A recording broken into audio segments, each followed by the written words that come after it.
Hello, everybody. My name is Keith Hodgson. I'm a director of music education at the University of the Arts in Philadelphia, and I currently serve as the Eastern Division President for the National Association of Music Education.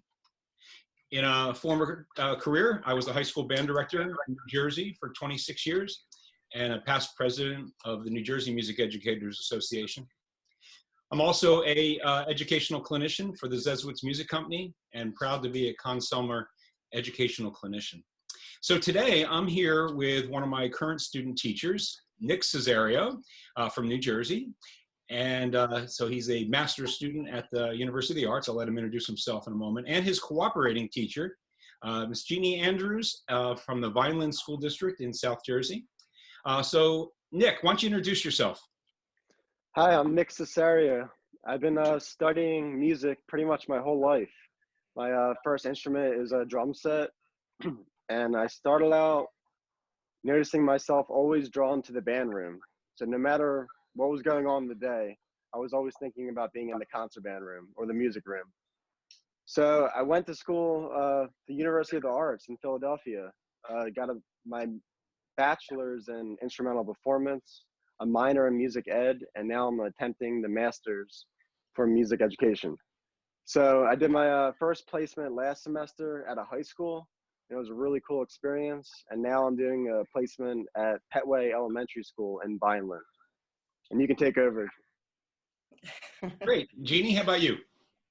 My name is Jeannie Andrews. I am the general music teacher at Petway Elementary School in the Vineland School District in Vineland, New Jersey. Our school has about 550 students from kindergarten to grade 5. I'm really enjoying being a cooperating teacher for the University of the Arts. Nick is my second student teacher, and unfortunately he hasn't had the same type of experience that my first student teacher had. As you all know, COVID-19 has taken over the New Jersey area, and our school has been on virtual learning for the past month, and it looks like it will extend a little further. My background, I have degrees in music education and music therapy. My previous career was as a music therapist in a medical setting, and I stopped working to raise my family, and now I am a general music teacher, and I'm loving it. Fantastic. Thank you. So, the reason we're doing this today, Nick, as he pointed out, had his first placement, and then he began his elementary cohort placement for 1 week and was extremely excited about it, as were all the student teachers. And then the rug got pulled out from under him. So I also think that every student teacher probably in the country at every college and university has been affected by this this semester. And I just thought it would be great to highlight what I think is being a very successful virtual relationship here between a student teacher and his cooperating teacher. So I want to share some things that they've been doing this semester and hear some of their thoughts on this virtual instruction and what they've gotten out of it.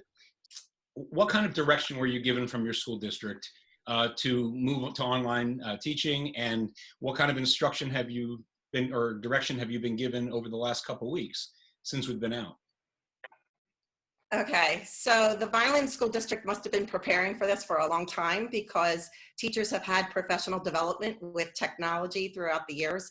And prior to our classrooms going from the physical building to in our homes, they had set up Google websites for all of us, and we were able to communicate using our Gmail accounts and setting up Google Classroom, using all the Google Forms and exit tickets and assessment tools that are there for us to create from.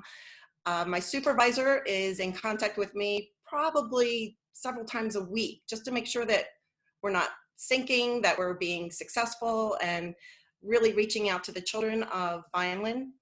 Our population, we have a large non-English speaking population, and our roles as educators now have been challenged to be able to reach all of these children the same way that we reach our English speaking population. The other thing, my principal very upbeat over this whole thing, thinking, wow, our teachers can really be creative now. Now that SGOs and teacher evaluations have been kind of put off to the side, student testing has been eliminated for this school year, it really opens the door for creativeness with all of our teachers, and how far can they jump into our lessons and do something special for the children to get them excited about learning. And I believe this whole experience, especially for Nick, we've learned to work together to engage our students in a new format. As far as the content, it hasn't changed. We are still developing these wonderful lessons together, making sure that we're following Bloom's taxonomy from start to finish, making sure that we're following the 4 components of Danielson, which is our district evaluation model. And, you know, our violin music curriculum, which was just rewritten to reflect the new national and state standards. So Nick has been getting quite an education without realizing it, despite the fact that we're not in the classroom. I have not let up on him. I've challenged him in new ways, and I'm sure he can discuss this further. That's great. We'll get into some of those lessons that you've been planning in a moment. Nick, I wanted to hear from you just about how you felt about the transition of starting your new placement. You can even talk about before you went into the placement, where your head was, and how you've adapted to this new online experience. Okay. Yeah, so the first week, the first day, I kind of just observed you the whole day. And then by the second or third day, you started handing some stuff off to me. So it was actually a lot faster than my initial placement. At Hamilton High School, I kind of got to watch the teacher for about two and a half weeks before I started to do stuff. At the elementary school, I kind of started doing stuff by the second or third day. So the first week felt really good. I had some insecurities, mainly with the lower grades, like kindergarten and maybe first grade, just certain stuff. But after that, I mean, I kind of started feeling comfortable. And then I heard about the corona outbreak. And I was like, oh no, I'm not going to get experience now because we're going to be shifting to online. So we shifted to online. And like, as you said, the assignments are very similar. They're a lot the same concepts. The only thing we can't actually do is test the students. We can't see the direct results. So everything that way is going pretty good. That was some of my initial thoughts. I think after this is all over, I think I'll be in good hands to jump into any general music program. Wow. Fantastic. All right, so why don't we talk about some of the planning? I understand you guys meet very often, maybe daily or multiple times a week, to plan for the day and the week. Could you talk about some of that, Jeannie? Sure. So in our planning, once again, we are standards-based in my classroom, and Nick has been helping in the design of the content and where it's going to go, and our approaches to presenting it to the children. So in our classroom, I have a lot of charts to help us, visuals for our students, especially for the non-English speaking students, so that they can see the concept. And I stress this to Nick all the time. We have to take in the whole student. We have to address their learning styles, whether it's auditory or whether it's visual or whether it's physical. And despite the fact that we are not in the classroom, we still have to address these learning styles in a new and creative way. Some of the resources that are out there, and I say this to Nick all the time, there are thousands and thousands of resources. So if there's something out there that you can use, use it. Don't waste your time reinventing the wheel. Save your energy and your time to develop your lesson further. Take it to the next step. But I do want to share some of these resources that I find extremely helpful, because I know maybe there's some music teachers out there that I don't know where to go. I don't know where to start looking. But the one that I know Nick truly has become a fan of is Beth's Notes. Beth is a former music teacher who has now put all of her content online. So the actual music is there. The actual activities that go with that particular song are there. She has tons of resources on her page. I can't stress it enough for teachers to look at Beth's Notes. You don't have to worry about your textbook. It probably aligns with what she has there. So you don't have to worry about how am I going to get this physical picture of the music up. Beth has it up for you. Another one that Nick and I have been using a lot, because music history, you know, we were trying to figure out how can we do this in a fun way. Well, on YouTube, there is a music teacher, I believe he's from Florida, his name is Chris, and he developed this Music Man of Steel YouTube channel where he has interviews with me throughout the eras of music. And it's called FaceTime with the composers. And the children are loving it because it's done in a fun way. And they're making the connection to music history and where these composers are in history. And it's just been very joyful to watch. So that's another resource. Check it out. Amy, I just want to add one thing to that. You mentioned Beth's notes. So that was mentioned a lot during classes. But when I'm sitting in the classroom, I'm hearing all these things fly by me. And it kind of just goes in one ear and out the other. I'm not really thinking about how am I actually going to do that. My approach was going to be, I would kind of just walk into the school and whatever curriculum they would have, I would use that. But the reality is, music educators, we have to be creative. We don't always get a curriculum to follow. So anyway, going off of that, when I heard Beth's notes in the classroom, I didn't really see it. I didn't see how I'd use it. But then when I got to violin school, that site's brilliant. You can do so much on that.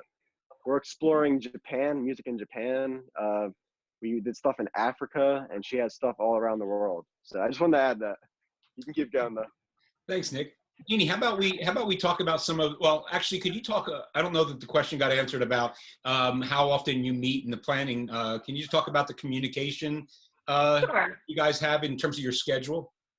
Sure. So I have to be online from 8 to 12:30 every day. Nick and I wake him up every morning, 8 o'clock. Here's our phone call. Let's plan for the day. Let's talk about these lessons. Oh, this child has emailed me. What do you think? How should we respond to this? I really involve Nick in all the communication between the parents and the students. Although he's physically not answering their emails, I am. He can see what I'm writing. But we're on the phone for 2, 3, 4 hours a day talking about our with this particular lesson. How can we make this lesson further?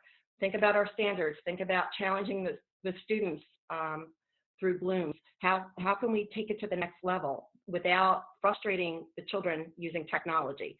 And I have to say, it's been a wonderful collaboration between the two of us.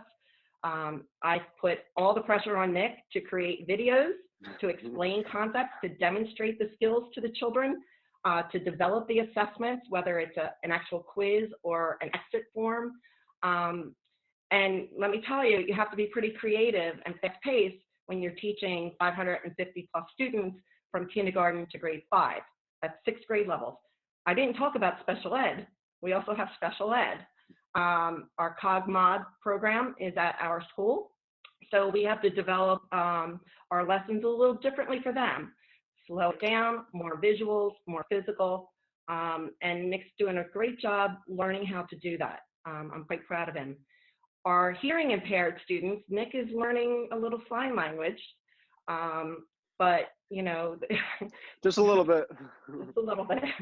Thankfully, our interpreters have been joining in on our lessons online and interpreting for our children. I think if we had to do that, we wouldn't be as successful as we both feel we are right now. That's great. Hey, so how about getting into some specific examples of projects or lessons, assignments that you've been giving the students at different grade levels? Okay. So, yeah, I got one. Do you want me to start? Okay. Yeah, so one of the cool things about general music and me coming from a percussion background, you can do a lot of cool percussion stuff. And I did not know that prior to going into the classroom. So there's a series called Stomp. A lot of people probably heard from it. I think it's from the 80s, maybe. I don't know, but it's still relevant today. So we started introducing them to that. So one of the assignments I did was something called Stomp Bags. And basically, I put up a couple of videos of the actors from the Stomp series demonstrating different rhythms that are very simple and easy, manageable for the kids. So they're creating rhythms. They're showing you different ways to hit the bags. They're using different bags, like a cardboard bag, a plastic bag, a ShopRite bag. So we put this up, and we also put videos of me demonstrating the bags. So I got a ShopRite bag. I started shaking it. Then I got a cardboard box or a cardboard bag, tapping on the inside of that. That gets a different sound. And then if you get a plastic bag and you inflate it and you hit it, it makes like a clapping sound. So you can put the shaking sound with the clapping sound and you get all these really cool stuff. Anyway, so that's some of the stuff we're doing on Google Classroom. So the kids are still getting the same stuff we would do, but now they're doing it remotely. So we'll end the lesson with an exit ticket. And it might be something like, what's your favorite sound using a bag? Is it shaking the bag? Is it tapping upwards on the inside of the bag? Or is it inflating the bag and hitting it? And the students will have to answer that. So we'll get some feedback from it. That's one of the assignments we're doing for third grade. Another one is in kindergarten. A lot of the problem with students is they don't have access to all these instruments. We're not in the classroom anymore. So we made something called a musical scavenger hunt. And basically, we put stuff up. We put some images, cartoon images, demonstrating like short sounds, long sounds. Just an image though, so no audio. And then we made a whole list. Give me a short sound, give me a long sound, give me a high-pitched sound, give me a low-pitched sound. And then we put that all together, and in the assignment instructions, the students actually had to come up with instruments for all these sounds. They had to make a high sound, they had to make a low sound, and they had to use household stuff. So the question is, they're gonna get confused by this. So we talked about this, and we said, what if we make videos of us doing the scavenger hunt? So we both came up with 3-minute videos. I think hers was 6 minutes, but yeah. So I went my whole house. I think I got some pans. I got like a glass with a metal spoon for a high-pitched sound. I made sure to tell the students not to hit it hard, it will break. I got pencils. That's another sound. It's a fast sound. Anyway, that was a really fun assignment. And the feedback we got from that, the students loved that. Like they said, this was a lot of fun. Our parents are doing this too. So a lot of these assignments are working remotely. That's the cool part. We're getting really good results. We're getting a lot of information. It's not a cut in any way. It's the same quality lesson, but we're doing it remotely. Tremendous. Jeannie, you want to add to some of the assignments you guys are doing? Sure. I just want to say, Nick and I discuss this all the time, that the part that we're missing is the physical playing of the instrument. And really, we can't get around that. So we have to be creative. And in my video, I explained to the children, music is all around us. Everything makes a sound if you manipulate it correctly.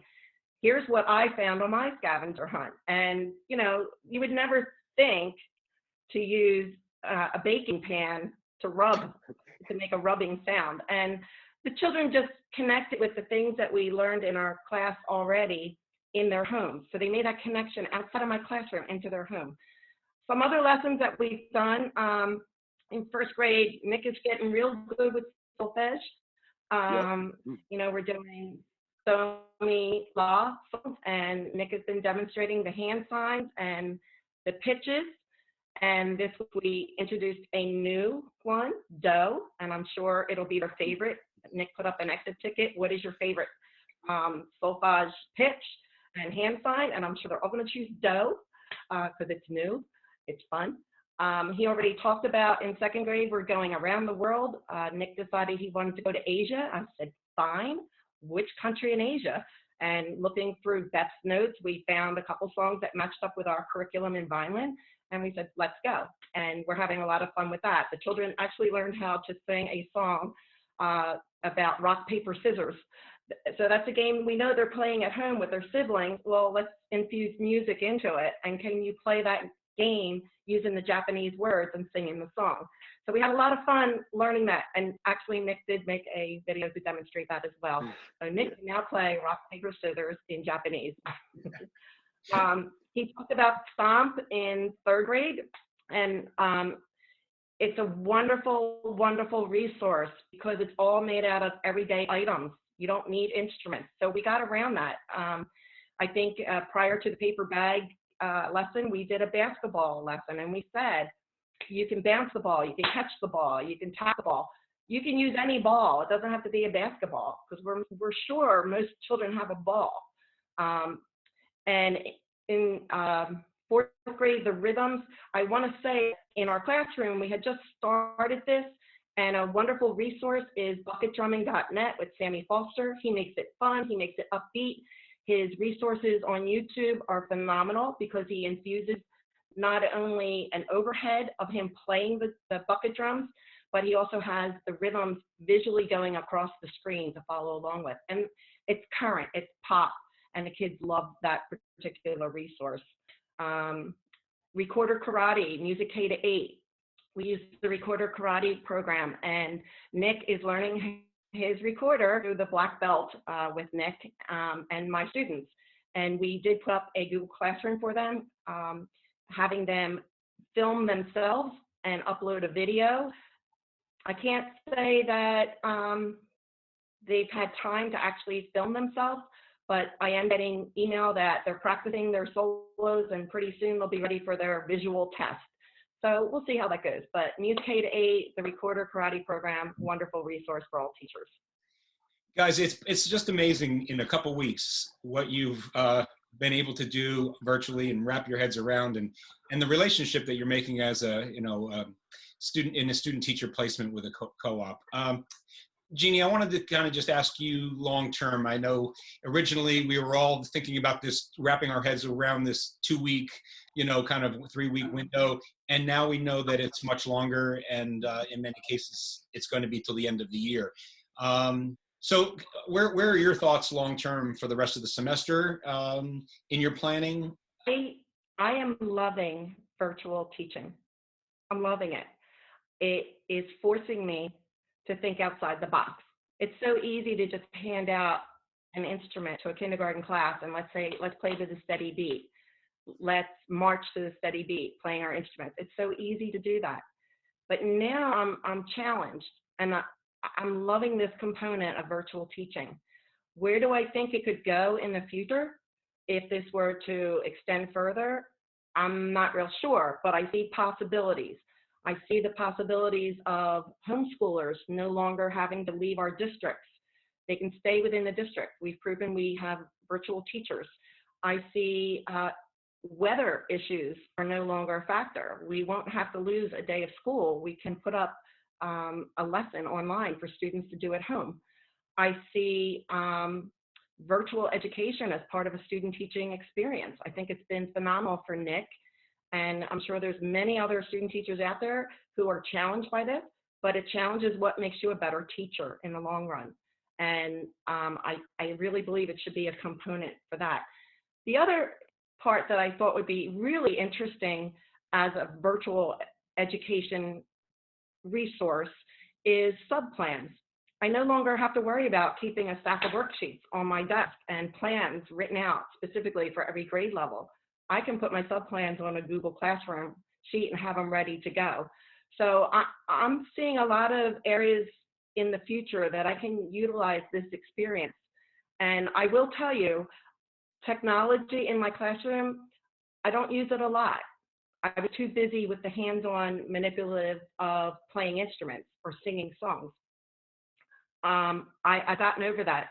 I've challenged myself in ways that I never thought I would be doing as a music teacher in Vineland. And I have to say, I'm proud of myself. I'm proud of Nick. I think he has absorbed my enthusiasm, and I think that he would be really prepared if this were ever to happen again. And so you probably see yourself using more technology in the classroom next year as a teacher, don't you? I see where it can fit in a different way. I can see how it can complement my lesson and maybe take it in a direction I never thought about before. I knew these resources were out there. I just didn't have the ability to utilize them in my classroom. But now I see that I can challenge the children in other ways, whether it's bonus work.